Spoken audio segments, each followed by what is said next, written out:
Mes bien-aimés, merci de répondre présent à ce rendez-vous et je suis très heureux de vous retrouver à nouveau. J'espère que la grâce de Dieu ne manque pas dans vos maisons respectives. Prions. Éternel, nous voulons bénir ton nom pour ta bonté, mais également la sagesse que tu nous donnes de marcher avec toi dans ta parole au jour le jour. Aujourd'hui, il t'a plu de nous fortifier, de nous réunir pour que notre communion avec toi grandisse davantage. Merci de parler à notre cœur. Au nom de Jésus, nous avons prié. Amen. Nous méditons dans le livre de Deutéronome, chapitre 6, verset 19. Et il est dit dans ma version: vous repousserez loin de vous tous vos ennemis, comme le Seigneur l'a promis. Et j'aimerais que nous fassions attention à deux groupes de mots. Vos ennemis, comme le Seigneur l'a promis. Donc, ici, nous sommes en présence d'un encouragement, mais également une recommandation pour les chrétiens de tenir ferme, de marcher selon les principes de Dieu.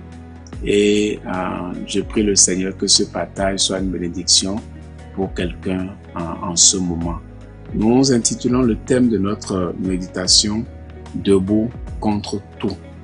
Et la première chose qui a retenu mon attention dans cette méditation, c'est que en tant que chrétien, nous devons rechercher et vivre la piété contre tout, quel que soit le prix.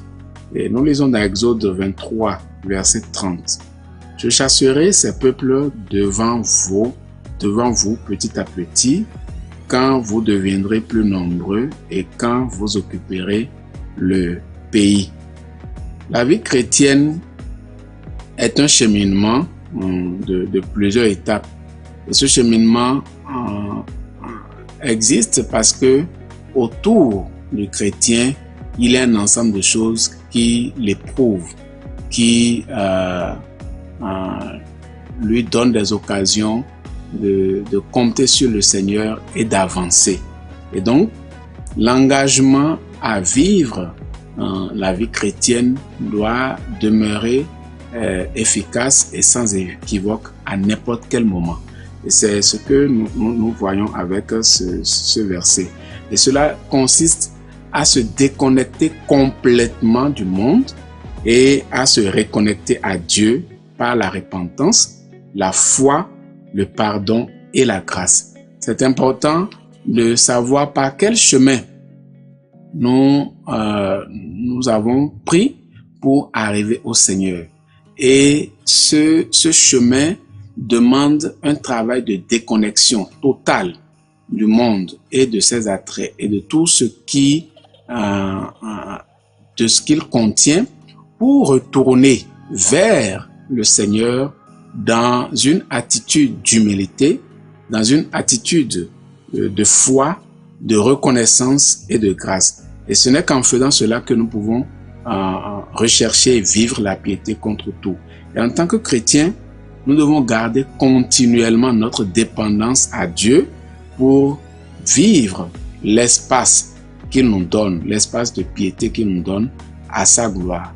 Et c'est important parce que au jour le jour, nous sommes confrontés à des situations qui éprouvent notre foi et qui nous permettent, nous aussi, de nous mettre en équilibre vis-à-vis de Dieu. La deuxième chose sur laquelle j'aimerais attirer notre attention dans cette référence, c'est que en tant que chrétien, nous devons obéir à Dieu contre tout. Et le livre de Philippiens, chapitre 3, verset 12 nous dit: « Ce n'est pas que j'ai déjà remporté le prix ou que j'ai déjà atteint la perfection, mais je cours pour tâcher de le saisir, puisque moi aussi j'ai été saisi par Jésus-Christ. » Et ici, c'est l'apôtre Paul qui parle de sa détermination, de son engagement à obéir à Christ et à aller de l'avant. Et donc, il va exhorter en prenant son exemple pour montrer que il continue de persévérer. Et j'aimerais également t'encourager à persévérer, à continuer ce cheminement d'endurance avec Dieu et lui demander de t'aider à s'appliquer à sa parole chaque jour. Parce que nous sommes dans un monde où en tant que chrétiens, nous avons besoin d'afficher notre identité. Non seulement de l'afficher, mais de la vivre. Et cela passe par l'obéissance à Dieu contre tous. La course à l'obéissance demande également de la vigilance et de la prudence. Et cela n'est pas nécessaire sans le soutien que Dieu donne. C'est pourquoi la troisième leçon que nous pouvons retenir de cette méditation est vivre l'amour de Dieu contre tout. Si le Seigneur nous donne l'opportunité de lui obéir, de vivre la piété contre tout, c'est aussi pour le partager avec d'autres. Et c'est ce que nous voyons dans le livre de Psaume en 119, verset 5 qui dit « Puissent mes actions être bien réglées afin que je garde tes statuts. » Puissent mes actions être bien réglées afin que je garde tes statuts. Notre considération, nos désirs, nos affections doivent tous être influencés par le Saint-Esprit. Et c'est ce qui détermine l'identité du chrétien. Et j'aimerais te demander en tant que chrétien, si tu me suis actuellement, est-ce que tes désirs sont portés vers le Seigneur? Est-ce que tes affections, tes émotions sont influencées par l'Esprit Saint? Avec l'aide de Dieu, continuons à témoigner du fruit de l'obéissance avec Dieu et demandons-lui de vivre un cœur pieux, un cœur de repentance. Et si tu nous suis actuellement et tu voudrais aussi rester debout contre tout, lutter pour le Seigneur et manifester véritablement ton identité, je voudrais t'inviter à regarder dans ta vie, à voir de quoi tu dois te déconnecter. Quel est l'état de ta vie? Si tu reconnais que tu n'es pas connecté au Seigneur, c'est qu'il faut que tu te déconnectes du monde, que tu regardes en toi ce qui constitue le péché. Et ce n'est que ça qui peut t'aider à vraiment en tourner droit cela et revenir à Christ pour pouvoir échapper à la mort spirituelle qui attend tous ceux qui ne connaîtront pas le Seigneur le dernier jour. Prions. Éternel, nous voulons vivre pour toi contre tout. Nous voulons rester debout et lutter pour toi, lutter en toi, comptant sur ta force. Et aujourd'hui, je prie pour les multitudes, les milliers de chrétiens qui luttent au jour le jour comptant sur toi. Merci de les fortifier. Merci de leur tenir la main.